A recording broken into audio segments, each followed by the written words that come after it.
هیڅ قیمت نه لري د پښتونخوا سیزونه ستا مال د سرو په بیه زما نیلام واخله. ټولې سلومینه نیکې هیله او احترامات په دې امید چې ټول وریغ جوړ او خوشحال وستئ.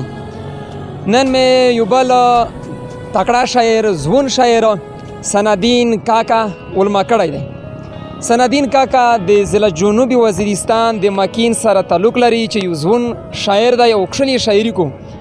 نن مې میندلی دی او د مکین په دا شنه دشت شي او د دې شنه غرې په میانځ شي میږ ویلوړي او نری نری بروم شری دی او کوشش که چې د سنادین کاکا نه ښکلې شاعري تاسو ته ریکارډ کړم.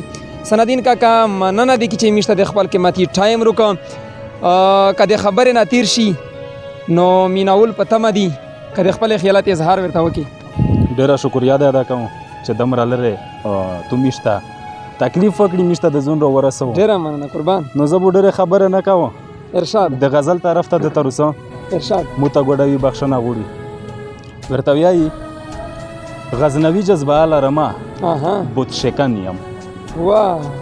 غزنوي جذبه لرمه بت شکن یم چاته زهر یم د چا دپاره کند یم. ډېر ښه. او تاریخونه مې په ډېرو ژبو ستایي تاریخونه مې په ډېرو ژبو ستایي څوک مې کرکه کړي له نامه چاته خوند یم. ډېر ښه. ډېر په زړه پورې. ډېر ښه. او په ظاهر د ملنګۍ جامې کې ګرځم په ظاهر د ملنګۍ جامې کې ګرځم په ظاهر د ملنګۍ جامې کې ګرځم د فطرت په فلسفه کې شاهي ژوند یم. ډېر ښه. ډېر په زړه پورې. او په مغرورو برندو برندو مه راګوره په مغرورو برندو برندو ما راګوره په مغرورو برندو برندو مه راګوره زه ټټوبی د ملا صاحب پیوند یم. ډېر ښه. یو ځلې بیا دا وایو. شکریه. ډېر ښه. په مغرورو برندو برندو مه راګوره زه ټټوبی د ملا صاحب پیوند یم. ذوالقرنین یم سیکه کړی د چا مخته ذوالقرنین یم سیکه کړی د چا مخته ستا په خیال کې ولې زه د شګو بند یم. ډېر ښه. ډېر په زړه پورې. ډېر ښه. پښتو وایم پښتو ستایم پښتو ستایم پښتو وایم پښتو ستایم پښتو ستایم سندین د پښتنې خاورې فرزند یم. ډېر په زړه پورې. ارشاد. مهرباني. بل کلام ارشاد. او دا یو بلو درته ووایم ارشاد. وایي چې کله بلې کړم لمبې په سر تنور شم کله بلې کړم لمبې په سر تنور شم کله بلې کړم لمبې په سر تنور شم کله کله له علاج غوندې ناسور شم. ډېر ښه. ډېر په زړه پورې. ډېر ښه. او کله کښېنم په تخت په زړونو راج کړم کله کښېنم په تخت په زړونو راج کړم کله وخېږم په دار د وخت منصور شم. احساسات مې د تاریخ غیږ ته چې یوسي احساسات مې د تاریخ غیږ ته چې یوسي بیا ژوندی شم بیا پښتون شم بیا مغرور شم. ډېر په زړه پورې. یو ځلې بیا دا شعر. ډېر شکریه. احساسات مې د تاریخ غیږ ته چې یوسي بیا ژوندی شم بیا پښتون شم بیا مغرور شم چې د مینې نغمې اورم له خوبانو چې د مینې نغمې اورم له خوبانو زه له ځان سره یو ساز شم یو سرور شم.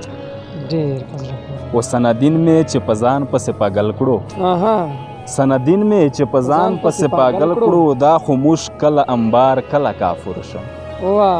ډېر سنادین کاکا ډېره ژور ټکي د استعمال کړي دي په غزل مصري. تعلیم د څومره کړی دی؟ تعلیم خو امین صاحب د مو تقریبا ډېر کام دی. پنځم جماعت شپږم جماعت پوره مې ویلی دی. مخ شموکانه شوم او حالات داسې روغلل که نه چې هر څه په خپل سار وي. څومره وخت کېږي چې دا شعر و شاعري کوي؟ یاره د شعر و شاعري خو تقریبا 2015 نه د مو شوق ته یو لیک کړم او الحمدلله لیک مې هشه ډېر کړی دی. ډېر ښه. میناول په تمه دي. او بل غزل ارشاد. میناول په تمه دي تو کلامین امین صاحب یو بل غزل دی یایي چې ستا د قسم وي راشه رانه تمام واخله ستا د قسم وي راشه رانه تمام واخله ستا د قسم وي راشه رانه تمام واخله د هرې یوې اوښکې نن انتقام واخله. ډېر ښه. ډېر په زړه پورې.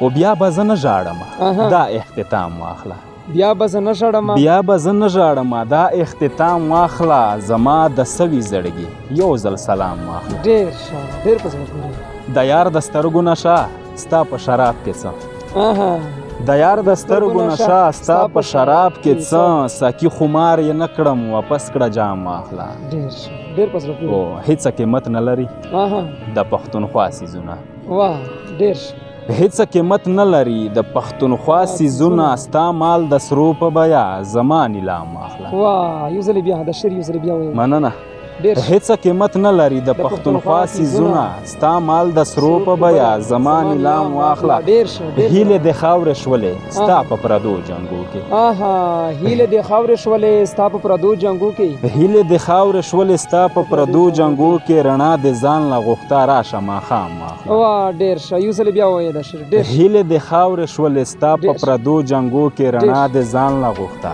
راشه ماښام واخله د سندین خیالونه بغیر له تا نیمګړي د سندین خیالونه بغیر له تا نیمګړي یو ځل یې بیا په زړه کې هغه مقام واه ډېر ښه ډېره مننه سندین کاکا تشکر څه پیغام ورکوي په خیریش په خیریش خو امین صاحب څه پیغام ورکړي خو د تو څه زه ډېره شکریا ادا کوم چې دومره لرې ومیشته روتاګ وکړه ډېر تکلیف هم وکړه او الله مو درته خوشحالي کړو نور خو والله چې مینول دغه د ضلع جنوبي وزیرستان مکین سره تعلق لرونکی ځوان شاعر سندین کاکا لرو بر هر سیمه دو کوشش مې دا وي چې زه ځینې ورسوم چیرې شاعرون ملګري وي چیرې هغه خلک وي چې د ژوند په ډاګر شی یو مقام پیدا کړی وي یو څه کړي وي د وطن د علاقې دپاره نو سندین کاکا یو ښه ځوان یو ښکلی شاعر دی او که ژوند وفا وکړله چې بیا د کیمرې مخامخ د تاسو سره مخامخ کېږي امین وزیر درنه غواړي اجازات د خدای